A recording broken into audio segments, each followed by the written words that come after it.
Today, Kaleidoscope comes to you from Negombo. I am at Riva, a 200-year-old manor house that is the newest Taru Villas property. I am enjoying this amazing property, but it's not just me. One of you is going to get lucky too, because you may win a one-night stay to enjoy the signature brand of hospitality that Taru Villas has to offer. So here I am, and welcome to Kaleidoscope with me, Savithri Rodrigo.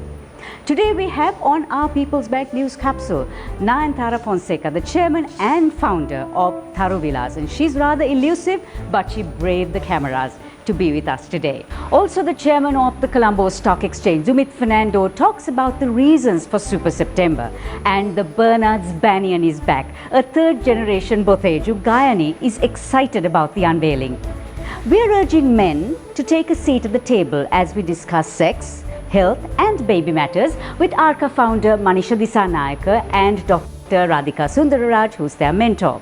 And on Sing a Life in 60, designer and entrepreneur of Avari, Santhoshini Jayasekera reveals her batik story, and all this from Taru Villas Riva in Negombo. Technology is key in moving forward to transform every challenging moment into a profit, where manual becomes digital, business becomes smart, and lives become smarter. People's Bank Online Corporate Banking. It's truly the change you need.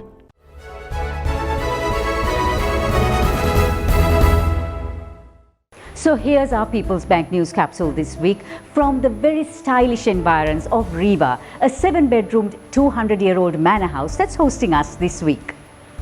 A quick roundup of economic news to begin our People's Bank News Capsule today. August foreign worker remittances reached a healthy $664 million. With tourism earnings coming down drastically, these increasing worker remittances are welcome compensation. Moody's Investor Services downgraded Sri Lanka's sovereign rating 2 notches from B2 to CAA1, citing wide budget deficits, slow reform and weak institutions, as well as governance consideration, which includes a slow pace of reform implementation and political risk. The Colombo stock market broke a record this week, with the all-share price index crossing the 6,000 mark for the first time since January this year. The market continued to build on its Super September moniker, with the ASPI up 33.4% since the market opened in May. By end of trading on Wednesday, the indices moved up by 1.9% compared to last week, and the daily turnover averaged at a healthy 2.3 billion rupees. I asked Chairman of the Colombo Stock Exchange, Dimuth Fernando, what is it about Super September and why have we been seeing unusual buoyancy in the market? The Colombo Stock Exchange has had an exceptional September, where we've seen the all-share price index rising by about 13%. The continued low interest rate environment has led to more financial assets being moved from low-yielding fixed income assets into the share market, and we expect that to continue in the coming months.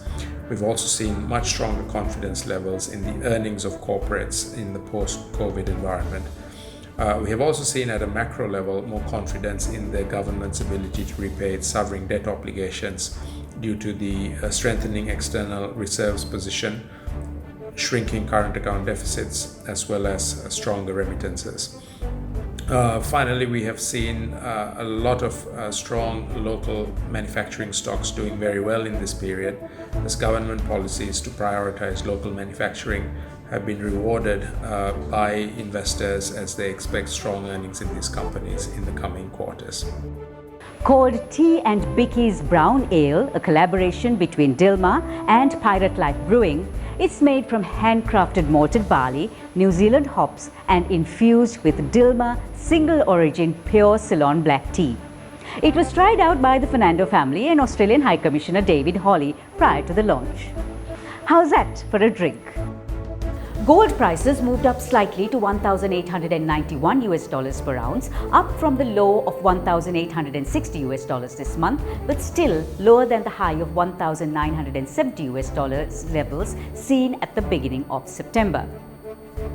WTI crude oil was at $39 per barrel, down slightly by 1% from last week, with the continued increase of Libya's oil production at times of uncertain global demand, preventing prices from climbing. This year, World Architecture Day falls on Monday, the 5th of October. Sri Lanka's mix of historic, colonial, heritage and contemporary architecture have always been spoken of in the realm of timeless aura of beauty, rich diversity, style and form. Founder and chairman of Taru Villas, Nayantara Fonseka, Taru to all who know her, has 14 boutique villas and small hotels under the Taru Villa collection. And Riva, where we are here today, is the newest in that portfolio. With Sri Lanka having centuries-old heritage to draw from and multiple architectural styles that create their own stories, Taru has taken some of these ancestral villas and colonial manor homes, retained their charm with her own signature eye, but contemporized them with modern standards of comfort. I managed to chat with her, and this is to the normally camera-shy Taru, asking her what the modern traveller is looking for in vacation destinations. People are concerned about their travel and where they're going to stay and how they're going to be, whether they're going to be surrounded by other strangers sharing the same pool or eating together or whatever. So basically small villas and small hotels are what I believe the discerning traveller will be looking for in the future.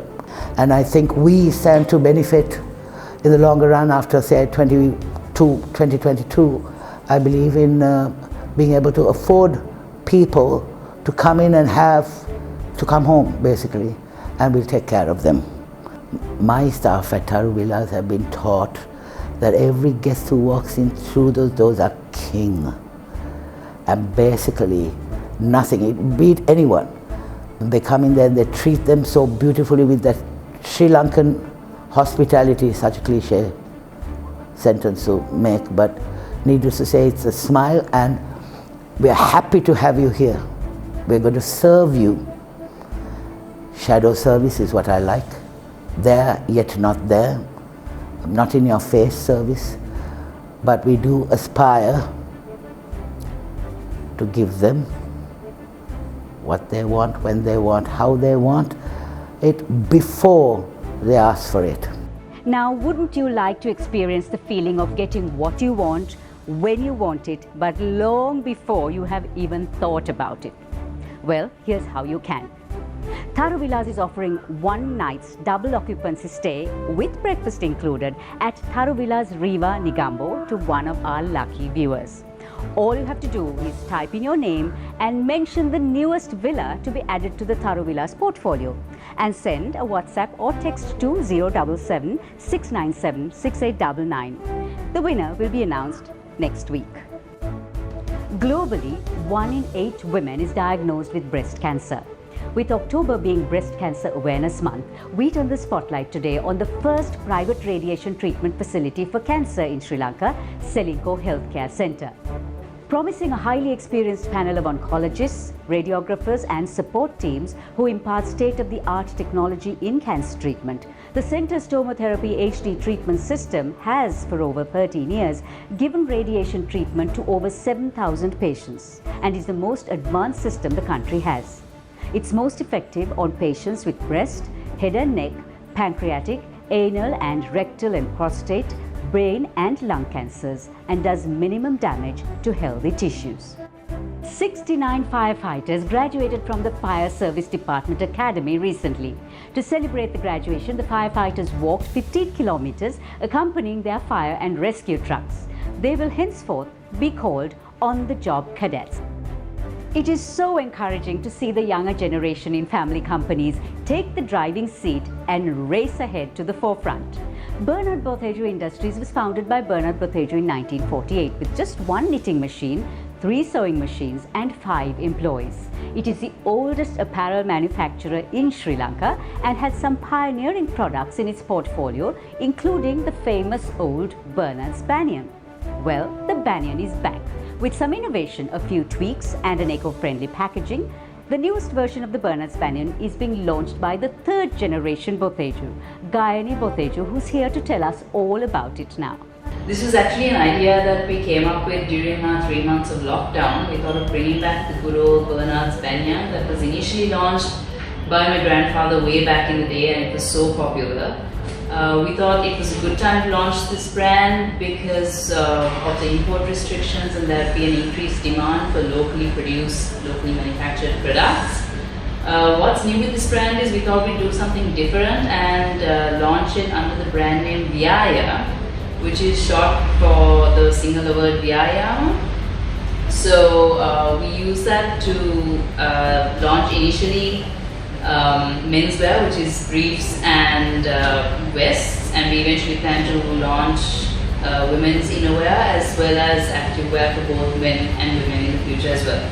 All our packages are eco-friendly and fully biodegradable, and we're a brand that has used Sri Lankan raw materials. Even the fabric is locally sourced, and we're a brand that's really proud to be Sri Lankan.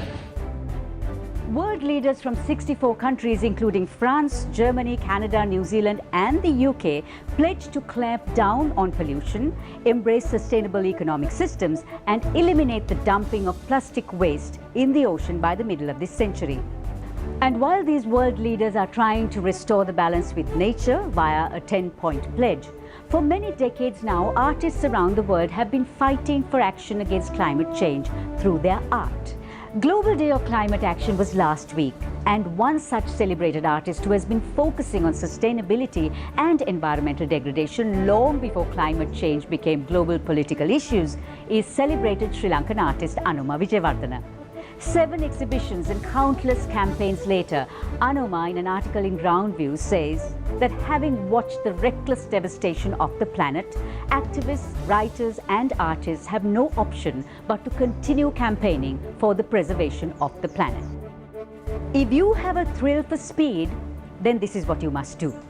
Andy Jennings, a design engineer, transformed a household rubbish bin into a racing one, adding a motorcycle engine, a gearbox, an ignition, bike seat and a scooter steer. His record-breaking speed was 43 miles an hour.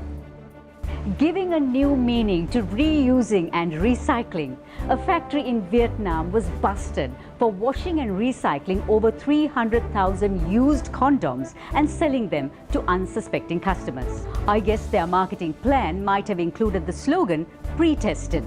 And that's it on our People's Bank News Capsule for this week. Coming up next on our Ceylinco Life Let's Talk, we want our men to discuss those issues considered to be women's only. Sexual and reproductive health. Basically, health, sex and baby matters. With Ceylinco Life Pension Saver, Sri Lanka's premier retirement plan, start planning for your retirement today. Ceylinco Life, a relationship for life.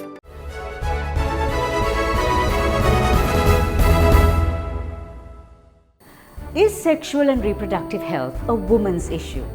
It really isn't, because when it comes to one's own reproductive system, family planning, safe sex, sexually transmitted diseases, cancer, and what constitutes abuse, both genders are impacted, not to mention the toll taken on the economy and society as a whole.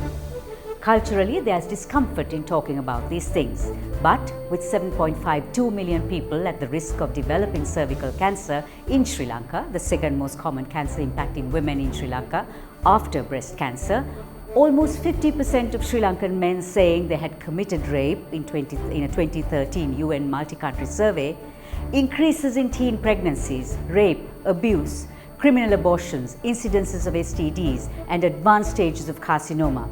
This is not just a woman's problem. These are all issues that impact everyone, entire communities, the social fabric, and eventually the nation's economy, productivity, and development. We all pay a price. So I spoke with 2 young women from ARKA, an organization working towards the realization of greater sexual and reproductive well-being in Sri Lanka, led by a group of young doctors, psychologists, lawyers, and researchers. Manisha Dissanayake is an attorney at law practicing in the Supreme Court. She focuses on human rights law and has been an invited speaker at numerous forums, including at Harvard. ARKA is her brainchild. Dr. Radhika Sunderaraj, the mentor for ARKA, has been very involved in dealing with medical conditions stemming from reproductive and sexual health and doing research in this area with the Tianjin General Hospital, China. So given that males are generally excluded from this conversation, I asked Manisha whether it actually is a woman's issue. It's not, and this is actually one of the more dangerous misconceptions surrounding sexual and reproductive health. I'll give you very simple examples. So men are also at risk of getting breast cancer, and when men are usually diagnosed with breast cancer, statistically the chances of that cancer being fatal are far higher than when it comes to women. So the problem with sexual and reproductive health is that it is perceived as a women's only issue, and there are significant problems when you don't engage men and when you don't bring men to the table, and when men are not actively engaging in these issues which they have a vested interest in. So for instance, even things like family planning, for instance, you need your partner to be part of that conversation if you are to have effective family planning, because these are things that affect all parties in relationships, all parties in sexual relationships. So it's actually incredibly dangerous to sort of portray SRH as a women's only issue. So where do we find solutions if that's the case? I think institutions and people who are working in the grassroots have to think of very nuanced gender inclusive mechanisms and ways by which you can engage men, because I think there are so many issues in bringing men to the table.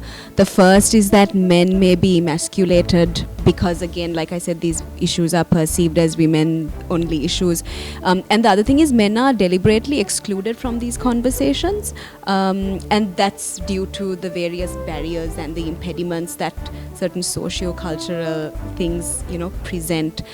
So I think we have to rethink our approach to sexual and reproductive health. Even hospitals, NGOs, people who are working, like I said, in the grassroots, have to think about how we make these conversations more inclusive in terms of gender. So what do you think are the cultural barriers in facing up to these issues and actually finding solutions to them? So the biggest thing is due to a lack of awareness. We found that these cultural barriers will be part of facilitating the problem and also a hindrance to the solution of the problem. So for example, in schools where we see already existing curriculums in health science, on reproductive anatomy and how fertilization occurs. All of this is a part of our curriculum, and yet there's a discomfort to discuss it with teachers, parents, overall reluctance to step forward and talk about these issues. And this creates a huge problem because we cannot properly identify what the problems are and who's being affected by these things. So even things like abuse and rape, if we isolate it and say it's a woman's problem and this is the demographic that's involved, you completely ignore a vulnerable demographic, men that are susceptible to abuse and rape. And also just this belief that abuse is a physical thing and that it can't be verbal. All of these are cultural barriers. Another thing that we've identified is with menstruating women.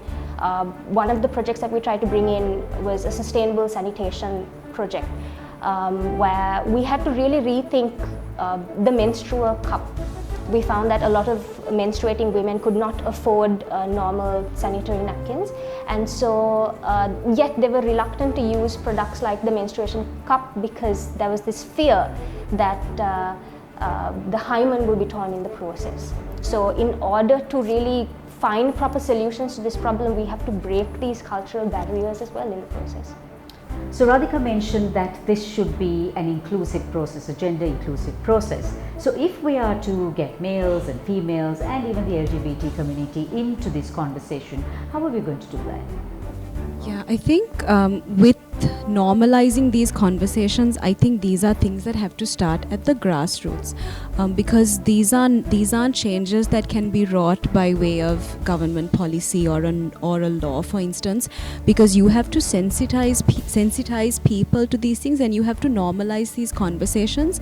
And in order to engender these meaningful and tangible and real conversations, I think you have to start at the grassroots, particularly because these are culturally charged charged issues. These are issues that people are reluctant to discuss because they feel shame, because they labor under various assumptions that are wrong, and because they are crippled by the cultural, social, and sometimes even economic limitations that are placed upon us, especially when we talk about issues pertaining to sexual and reproductive health. So in order to make these issues and these conversations more inclusive, I think even various institutions like hospitals and wherever there is a point of service with regards to sexual and reproductive health, I think we need to start creating more comfortable environments, safer spaces, even for people to access services like getting tested for STDs. I think in order to find sustainable solutions, I think it's important that holistic measures are adopted, and you need to have all parties take an active role. So for instance, you need to have activists at the ground level, really sensitizing people, really getting them out of, certain socio-cultural shackles that they are bound by. Then you also need to have policymakers who will draft these policies based on actual needs at the grassroots and communicating that effectively. Then you also need to have political will. A lot of the time, a lot of great initiatives fail because there is no political will to push these things forward. So I think if we are to realize meaningful solutions, especially to some things as controversial as sexual and reproductive health, I think all stakeholders need to act together, because again, it's no point creating solutions from the top if people don't access those services. So for instance, at MOH clinics, there are services available for any woman over the age of 35 for if she wants to get tested, to do a check for, like to do pap smears, for instance. But very rarely do women actually access and avail themselves of these benefits and these services, A, because they don't know that they exist, and maybe because of the stigma that prevents them from actually accessing these things. So it has to be everyone acting in sync and acting in concert to realize these solutions. Well, remember, Manisha said that males do get breast cancer. Well, global statistics are that 1 in 1,000 men do get breast cancer, but the risk factors for men are fatal and much higher. We do need that inclusive conversation. Women alone can't fight this battle. Men do matter in sex, health and baby matters. Thank you, Manisha Dissanayake and Dr. Radhika Sunderaraj for joining us on Ceylinco Life. Let's talk. With Ceylinco Life Pension Saver, Sri Lanka's premier retirement plan, start planning for a retirement today. Ceylinco Life, a relationship for life. Enjoying the signature hospitality of Taru Villas properties is a must, and you might just be lucky enough to have a free night stay right here at Riva, the latest Taru Villas property in Negombo. So don't forget, just type in your name and mention the newest villa that has been added to the Taru Villas portfolio and send a WhatsApp or text to 077 697 6899. You might just be the lucky one. We'll be back with Singer Life in 60 with a refreshing batik story.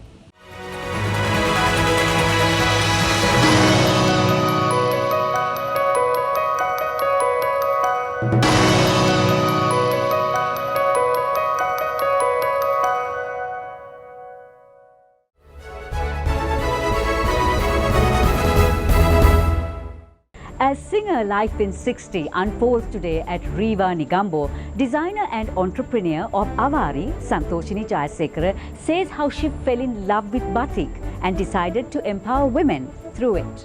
How I started was I visited a batik workshop and I was really amazed by this beautiful craft. So from there onwards I just took it off. I started on a few lessons and it progressed from there.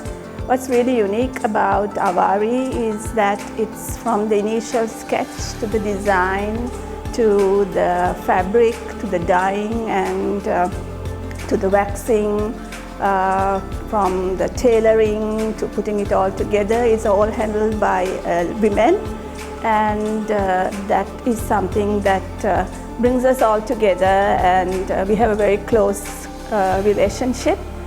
with our clients as well as the few of us who work together. So that's what makes my brand special, I guess. That was Singer Life in 60, featuring the refreshing story of how Santhoshini Jayasekera became passionate about batik.